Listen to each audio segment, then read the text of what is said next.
The Monstrance. When he had reached the end of his narrative, my friend remained for some time silent and lost in thought, his clasped hands resting in a characteristic attitude on his crossed knees. The light was fading. I pressed a switch and the lamp on my desk lit up. It was a very pretty lamp. Its pedestal and shade were made of diaphanous sea-green glass, and the bulbs were so ingeniously placed that the entire mass of crystal and the designs which decorated it were illumined from within. My friend gave a start, and I noticed that his gaze remained fixed on the lamp, as though to draw from it his memories of the past, as he began to confide in me. On another occasion, he said, I was again in a church and had all just knelt down before the Blessed Sacrament exposed in a monstrance, when I experienced a very strange impression. You must, I feel sure, have observed that optical illusion which makes a bright spot against a dark background seem to expand and grow bigger. It was something of this sort that I experienced as I gazed at the host, its white shape standing out sharply, despite the candles on the altar, against the darkness of the choir. At least, that is what happened to begin with. Later on, as you shall hear, my experience assumed proportions which no physical analogy could express. I had then the impression, as I gazed at the host, that its surface was gradually spreading out like a spot of oil, but of course much more swiftly and luminously. At the beginning it seemed to me that I alone had noticed any change, and that it was taking place without awakening any desire or encountering any obstacle.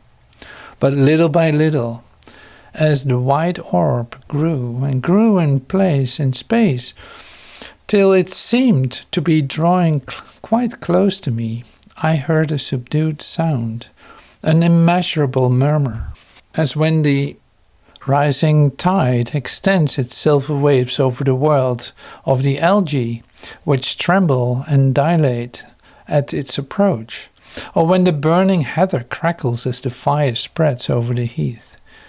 Thus, in the midst of a great sigh, suggestive both an awakening and of a plaint, the flow of whiteness enveloped me, passed beyond me, overran everything.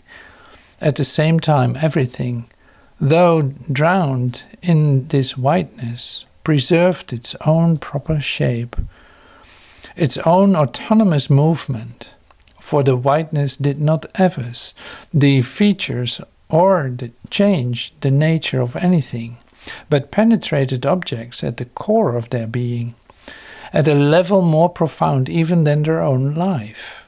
It was as though a milky brightness were illuminating the universe from within, and everything were fashioned of the same kind of translucent flesh.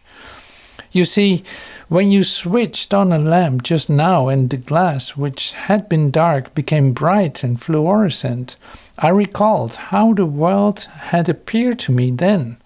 And indeed it was this association of images which prompted me to tell you this story.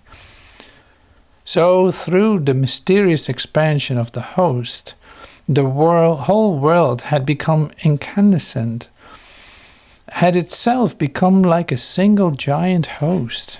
One would have said that under the influence of this inner light, which penetrated it, its fibers were stretched to breaking point, and all the energies within them were strained to the utmost. And I was thinking that already in this opening out of its activity, the cosmos had attained its plenitude, when I became aware that a much more fundamental process was going on within it. From moment to moment, sparkling drops of pure metal were forming on the inner surface of things, and then falling into the heart of this profound light, in which they vanished. And at the same time, a certain amount of dross was being volatilized. Transformation was taking place in the domain of love, dilating, purifying, and gathering together every power to love which the universe contains. This I could realize the more easily inasmuch as its influence was operative in me, myself, as well as in other things. The white glow was active. The whiteness was consuming all things from within themselves. It had penetrated through the channels of matter into the inmost depths of all hearts, and then had dilated them to breaking point, only in order to take back into itself the substance of their affections and passions. And now that it had established its hold on them, it was irresistibly pulling back towards its center all the waves that had spread outwards from it, laden now with the purest honey of all loves. And in actual fact, the immense host, having given life to everything and purified everything, was now slowly contracting. And the treasures it was drawing into itself were joyously pressed close together within its living light. When a wave recedes or a flame dies down, the area which has been covered for a moment by sea or fire is marked by shining pools, the glowing embers, which remain. In the same way as the host closed in on itself like a flower closing its petals, certain refractory elements in the universe remained behind, outside it, in the exterior darkness.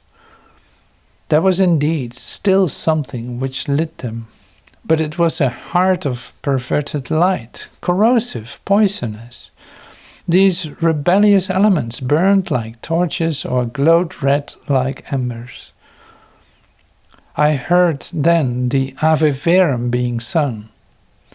The white host was enclosed again in the golden monstrance. Around it candles were burning, stabbing the darkness, and here and there the sanctuary lamps threw out their crimson glow.